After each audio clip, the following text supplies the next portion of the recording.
ये है तुम्हारी नॉलेज। डाउनफॉल में तुम अपनी चेकिंग करो कि ये डाउनफॉल हुआ तो किस वजह से हुआ, अलवेलेपन की वजह से हुआ, आलस की वजह से हुआ, इसको मैं कैसे कंट्रोल कर सकती थी। अगर अलवेलेपन की वजह से हो तो जरूर मेरा दिन भर का जो मेरा टारगेट था कहीं ना कहीं उसमें कमजोरी आ गई। अलवेलापन तो बहुत बड़ा शत्रु है। आलस की वजह से हुआ तो मैं घूम फिर के कर सकती थी, मैंने नहीं किया, है ना। चाहे व्यर्थ का तूफान आए, चाहे कुछ नेगेटिविटी आए, तेरे पास सब अस्त्र शस्त्र हैं कि कैसे जीतना है।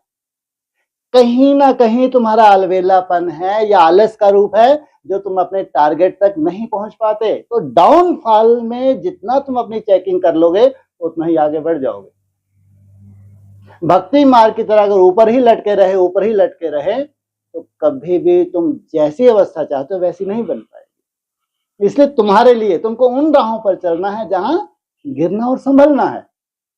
ऐसा कोई नहीं है जो ना गिरे, उसकी मन बुद्धि में डाउनफॉल ना हो ही नहीं सकता। लेकिन उस डाउनफॉल में वो चेकिंग करे, क्या सुबह से ही अलवेलापन आ गया, अमृत वेले जो मेरे पास 3-4 घंटे थे, क्या उसी में माया इंटरफेयर कर गई। उसके बाद 8 के मेरा कर्मयोग शुरू हुआ, मेरे को जो सबसे वंडरफुल जो चांस मिला था ट्रैफिक कंट्रोल का, क्या मैंने उसमें वैसा अटेंशन रखा जैसा रखना चाहिए था। उसमें कैसे कैसे माया ने इंटरफेयर कर दिया, चेकिंग। उसके बाद फिर नुमाशाम, बिना चेकिंग के नहीं। और तुम्हारे डाउनफॉल में सुंदर चेकिंग हो सकती है। जब तुम आप जाते हो तब तो गैसी के बारे भी बन जाते। असली चेकिंग होती ही है जो समझदार हैं, जो सही तरीके से पढ़ाई पढ़ रहे हैं।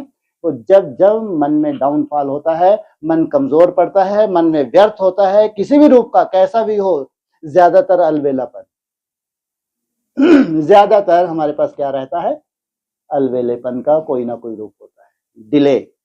Delay is danger. हो जाएगा, तो 1-2 घंटे है, थोड़ा ये मैं कर्म कर लूं उसके बाद ठीक हो जाएगा, बिल्कुल नहीं होगा। अगर तुम कर्म योगी हो तो तुम 1-2 घंटे भी नहीं छोड़ सकते कि 2 घंटे की ये सेवा है, मैं थोड़ा सा इसको कर लूं फिर कर लूंगी, बिल्कुल नहीं। अलवेलापन उसी में घुसा हुआ है।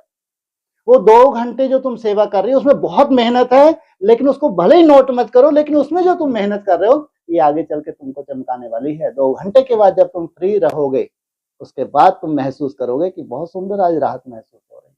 अलवेलापन सबसे बड़ा शत्रु है। आलस करो फिर भी तुम जीत लोगे, लेकिन अलवेलापन लास्ट तक तुम्हारा सहयोगी है। जब तक तुम बाप्समान ना बन जाओ किसी ना किसी रूप का अलवेलापन तो रहता ही है। चेकिंग, चेंज और फ्लाई महामंत्र है। पहले चेकिंग करो फिर उसको चेंज, केवल चेकिंग ही चेकिंग नहीं, चेंज करना बहुत जरूरी है। नहीं तो चेकिंग में ही तुम्हारा सालों बीत गए, चेकिंग ही करते रहे।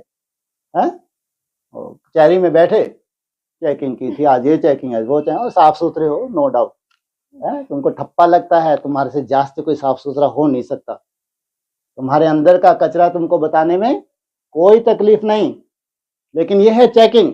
लेकिन चेकिंग के बाद अभी क्या जरूरत है, चेंज की जरूरत है? उसके लिए अव्यक्त वाणियों को कैसे कैसे तुमको इशारे मिल रहे हैं, कैसे इसको अपना आधार बनाना है, वो तुम्हारी कमजोरी के लिए कैसे ढाल बनाना है, कौन से पॉइंट्स तुमको चाहिए, ये है तुम्हारी असली सजावट।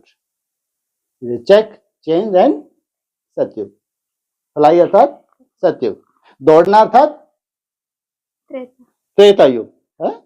और तुम चलने से तो ऊपर आ गए। क्या कहां पहुंच गए, अब तुम याद की यात्रा में चलना नहीं, अब तुम दौड़ी पहनने लगे हो, इतने होशियार बन गए। इसलिए तुम्हारी पुरानी याद की यात्रा भी चेंज कर दिया, वैसे वैसे चार्ट चाहिए ही नहीं।